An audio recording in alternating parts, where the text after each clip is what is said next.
Hadis Abu Musa al-Ash'ari radhiyallahu an ketika mengobati seorang kepala kampung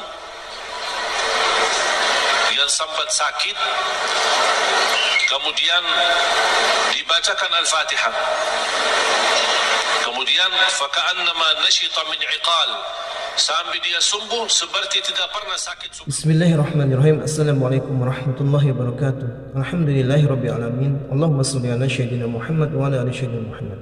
Sahabat, teman-teman yang beriman yang insyaallah dirahmati oleh Allah Subhanahu wa taala, pada kesempatan yang sangat mulia ini mari sama-sama kita simak, kita dengarkan tausiah yang akan disampaikan oleh guru kita almarhum Syekh Ali Jaber tentang kedahsyatan surah Al-Fatihah. Untuk lebih jelasnya mari sama-sama kita simak tayangan berikut.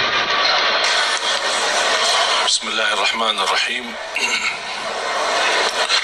Assalamualaikum warahmatullahi wabarakatuh. Waalaikumsalam warahmatullahi wabarakatuh. Alhamdulillahi rabbil alamin, wa ashhadu an la ilaha illallah wahdahu la syarika lahu waliyus salihin, wa ashhadu anna sayyidana wa nabiyyana Muhammadan abdullahi wa rasuluhu as-sadiqul amin. Allahumma salli wa sallim wa barik ala sayyidina Muhammad wa ala alihi wa sahbihi wa man tabi'ahum bi ihsanin ila yaumiddin. اللهم علمنا ما ينفعنا وانفعنا بما علمتنا وزدنا علما وتقى.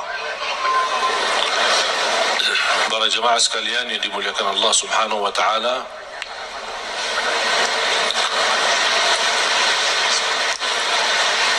begitu luar biasa kemuliaan Al-Quran untuk kita. Kita terpilih menjadi umat Nabi Muhammad sallallahu alaihi wasallam, menjadi ummatul Quran. Quran yang abadi, Quran yang suci, dijamin tidak ada celah di dalamnya, tidak ada kesalahan, tidak ada kebatilan. Bahkan dalam lindungan Allah Subhanahu wa taala, dari bentuk makna, arti, isinya, tulisannya, halam-halamannya, dan semua dilindungi oleh Allah Subhanahu wa taala. Sebagaimana janji Allah, "Inna nahnu nazzalna adh-dhikra wa inna lahu lahafizun." Kami telah menurunkan Al-Quran dan kamilah yang menjaganya.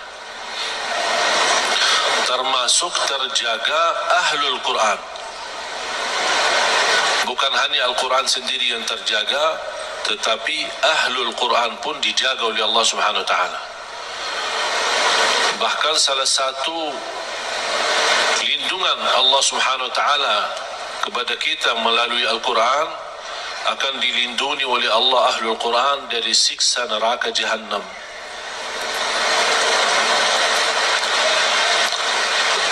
Artinya, kalau ada seorang ahlul Quran tapi masih berlaku dosa maksiat, dan seandainya dihukum oleh Allah untuk masuk neraka sementara, untuk disucikan dan membersihkan dari dosa dan maksiat, neraka pun tidak akan mampu menghanguskan kulitnya dan tidak akan mampu membakar hatinya, karena isinya Al-Quran.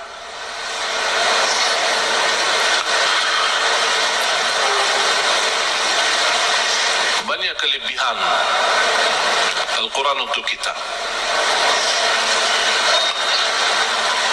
Surah yang paling agung di dalam Al-Quran suratul Fatihah. Ayat yang paling agung di dalam Al-Quran ayat Al-Kursi.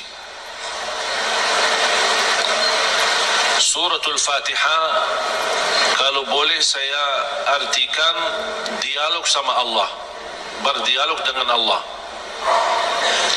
Setiap satu ayat kita baca, Allah jawab kita. Makanya disunnahkan kalau kita baca suratul Fatihah, jangan disambungkan ayatnya. Setiap ayat berhenti.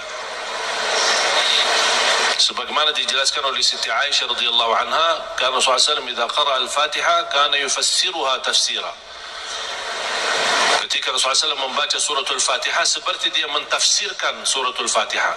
sakin pelan-pelan dan bertahap-tahap membaca ayat-ayatnya suratul Fatihah.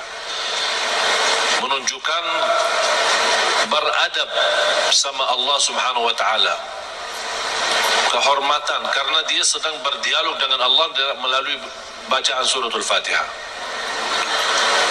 Sebagaimana Rasulullah SAW bersabda di hadis yang diriwayatkan Imam Tirmizi, hadis itu hadis qudsi, qasamtu as-salata baini wa baina 'abdi nisfain. Aku telah membagikan salat antaraku dan hambaku, kata Allah, menjadi dua bagian. Dan yang dimaksud kata as-salat di hadis ini adalah suratul Fatihah. Ternyata suratul Fatihah memiliki banyak nama. Disebutkan nama di antara lain Al-Fatihah, Ummul Kitab, Ummul Quran, As-Salah, Asy-Syafiyah, Ar-Raqiyah, Al-Waqiyah, menyembuh segala penyakit, melindungi dari segala bahaya, gangguan, godaan. Lebih baik kita ruqyah diri sendiri. Sering orang bertanya, saya tidak faham ayat-ayat ruqyah, cukup dengan suratul Fatihah. Suratul Fatihah sudah mewakili semua ayat-ayat untuk meruqyah diri sendiri. Menjadi rutin dibaca. Boleh jadi wirid. Setiap hari kita baca Al-Fatihah 10 kali, 20 kali, 100 kali, semampu kita. Jadi wirid. Keberkahannya luar biasa. Boleh menjadi doa dalam air minum kita. Setiap mau minum air dalam botol atau gelas, kita baca Al-Fatihah, tiup di dalam air, kemudian minum. Itu menjadi obat. Biasakan anak-anak kita minum air yang sudah dibacakan dalamnya suratul Fatihah. Jangan menunggu kiai, ustaz, habib datang untuk membacakan Al-Fatihah dalam air. Kita sendiri belajar. Baca 3 kali boleh, 1 kali boleh, 7 kali boleh. Habis itu tiup dalam air, boleh 3 kali. Kemudian silahkan minum. Kasih kepada anak-anak kita.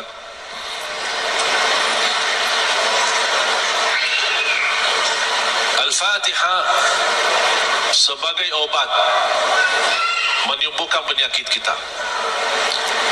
Ada yang merasa gesak di hati, merasa stres kepalanya, boleh taruh tangan yang kanan di atas kepala dan baca Al-Fatihah. Di atas dada kita baca Al-Fatihah. Itu sungguh subhanallah. Al-Quran sebenarnya seluruh Al-Quran, seluruh isi Al-Quran itu obat. Qul huwa lilladzina amanu hudan wa shifaa. Sungguh Al-Quran itu petunjuk dan obat, menyembuhkan penyakit bagi orang-orang yang beriman. Berarti Al-Quran menyembuh penyakit hanya berlaku bagi orang yang beriman. Yang tidak beriman tidak berlaku.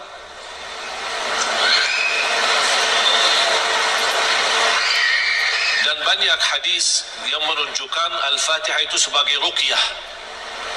Sebagaimana hadis Abu Musa Al-Asy'ari radhiyallahu anhu ketika mengobati seorang kepala kampung yang sempat sakit, kemudian dibacakan Al-Fatihah. Kemudian faka'annama nashita min iqal, sampai dia sembuh seperti tidak pernah sakit sebelumnya.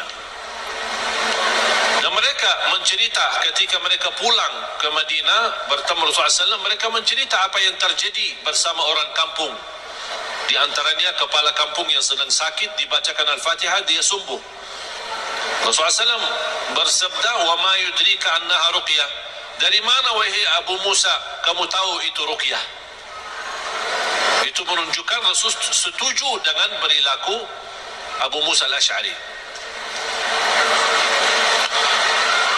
Kembali kepada hadis yang diriwayatkan Imam Tirmizi, hadis yang qudsi, qasamtu as-salata baini wa baina 'abdi nisfain. Aku telah membagikan salat antaraku dan hambaku.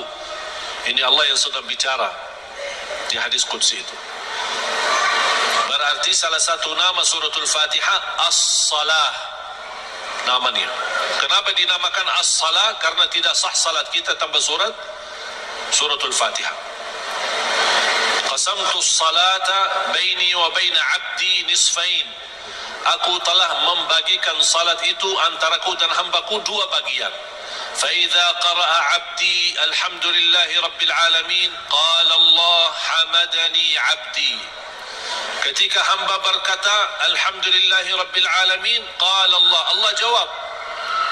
Cuba bayangkan jemaah sekalian, setiap satu ayat dari suratul Fatihah kita baca, Allah jawab kita. Makanya layaknya adab yang sempurna, jangan sambungkan suratul Fatihah. Allah jawab, kita hayati jawaban Allah subhanahu wa ta'ala. Alhamdulillahi rabbil alamin, Allah menjawab, hambaku telah memujiku. Alhamdulillahi rabbil alamin. Qala Allah hamadani abdi, hambaku telah memujiku. Ar-Rahmanir Rahim, qala Allah majjadani abdi, hambaku telah mengagungkanku. Malik yaumiddin, qala Allah athna alayya abdi, hambaku telah memuliakanku. Allah jawab setiap ayat. Iyyaka na'budu wa iyyaka nasta'in, Allah jawab, ini antaraku dan hambaku. Na'budu itu Allah, nasta'in kami memohon pertolongan kepada Allah. Berarti ada dua bagian. Ini antaraku dan hambaku kata Allah. Ini ada bagian untukku, ada bagian untuk hambaku. Iyyaka na'budu wa iyyaka nasta'in.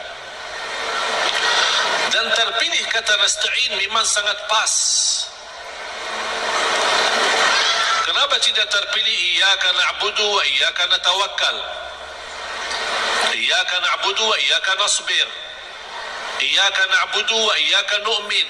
Kenapa terpilih kata nasta'in? Karena kita tidak mampu menyempurnakan ibadah sebagai hak Allah tanpa pertolongan dari Allah. Berarti cocok kata nasta'in. Imam Ibnul Qayyim membuat satu buku gara-gara kalimat ini, Iyyaka na'budu wa iyyaka nasta'in. Bukunya 2 jilid, lebih dari 400 halaman. Hanya membahas Iyyaka na'budu wa iyyaka nasta'in. Madarijus salikin fi manazili iyyaka na'budu wa iyyaka nasta'in. Sudah ada dalam bahasa Indonesia. Atau silahkan, kalau keberatan membeli bukunya mungkin mahal, bisa anda download di Google, Syekh Google. Buka, nama bukunya Madarijus Salikin fi Manazili Iyyaka Na'budu wa Iyyaka Nasta'in. Selain buku ini yang sangat bagus yang dimiliki oleh Imam Ibnul Qayyim, buku yang kedua adalah Zadul Ma'ad. Zadul Ma'ad. Kata guru saya, fantasnya dan layaknya setiap orang muslim menyimpan buku ini di samping tidurnya, di tempat tidurnya. Sebelum mau tidur, baca walaupun 1 halaman dari buku itu. Kenapa? Karena buku Zadul Ma'ad termasuk buku yang terbagus membahas ibadah-ibadah dan sehari-hari Nabi Muhammad. Dan kita bisa terapkan setiap hari. Ini baca amalannya apa, ini baca amalannya apa, gimana tidurnya Rasul, gimana ibadahnya Rasul, gimana zikirnya Rasul, gimana makanannya Rasul, gimana perginya dan jalannya Rasul. Itu semua dibahas dalam buku itu, Zadul Ma'ad. Silakan buka di Google juga. Banyak sih, Google hebat itu, semua ada. Karya Imam Ibnul Qayyim. Kalau anda bisa beli 2 buku ini atau bisa download di internet, itu sangat bagus. Sudah ada dalam bahasa Indonesia. Iyyaka na'budu wa iyyaka nasta'in. Qala Allah, ini antaraku dan hambaku, dan apapun yang hambaku minta aku berikan. Coba gimana jawaban Allah? Iyyaka na'budu wa iyyaka nasta'in, ini antaraku dan hambaku. apapun hambaku meminta, aku berikan. Habis itu apa yang diminta oleh hamba? Minta apa? Ihdinas siratal mustaqim. Tetap Allah masih jawab, ini untuk hambaku. Ihdinas siratal mustaqim. Siratal ladzina an'amta alaihim. Allah jawab, ini untuk hambaku. Ghairil maghdubi alaihim waladdallin. Ini untuk hambaku. Artinya Allah kabulkan doanya, karena ini doa. Makanya kita tutupi amin. Apa arti amin? Allahumma stajib. Ya Allah, mohon diterima. Itu makna amin. Mohon ya Allah, terima permohonan kami. Allah menjawab, ini untuk hambaku. Artinya Allah jawab dan kabulkan doa kita. Makanya ketika kita baca Al-Fatihah, kita merasakan berdialog dengan Allah. Dan suratul Fatihah, dua macam doa ada di dalamnya. Ada dua macam doa. Doa ibadah dan doa masalah. Bukan masalah ya. Masalah. Doa ibadah dan doa masalah. Apa beda doa ibadah sama doa masalah? Ini ada dua macam doa. Dan dua-duanya ada di dalam suratul Fatihah. Doa ibadah yang isinya memuji Allah tanpa meminta. Doa ibadah memuji Allah tanpa meminta. Tidak ada permintaan. Contoh, Alhamdulillahi Rabbil Alamin. Apa permintaannya? Tidak ada. Cuman artinya apa? Memuji Allah. Segala puji bagimu ya Allah. Dan tidak ada kata yang terindah daripada kata Alhamdu. Karena Alhamdu sudah mewakili semua segala pujian. Artinya jemaah sekalian, kalau ada di antara kita yang tidak faham cara yang terbaik memuji Allah, tidak hafal kata-kata yang panjang dan indah, tidak hafal Asmaul Husna, aku ingin memuji Allah, cukup satu kata, Alhamdulillahi Rabbil Alamin, mewakili segala pujian. Makanya kata ini sangat luar biasa. Kalau diartikan dalam bahasa Arab, segala puji bagimu ya Allah. Artinya semua pujian bagimu ya Allah, segalanya. Makanya disebut kata itu doa ibadah, karena isinya memuji Allah tapi tidak meminta. Tidak meminta apa-apa. Doa yang kedua, doa masalah, yang isinya memohon sesuatu. Memohon sesuatu. Contoh, ihdinas siratal mustaqim. Itu kan ada permintaan. Makanya disebutkan doa masalah. Layaknya setiap kita berdoa diawali dengan doa ibadah, baru masuk kepada doa masalah. Itu adab, tata cara doa. Jangan langsung mau berdoa, ya Allah ampuni ya Allah. Puji dulu. Karena Allah senang mendengar pujian hamba.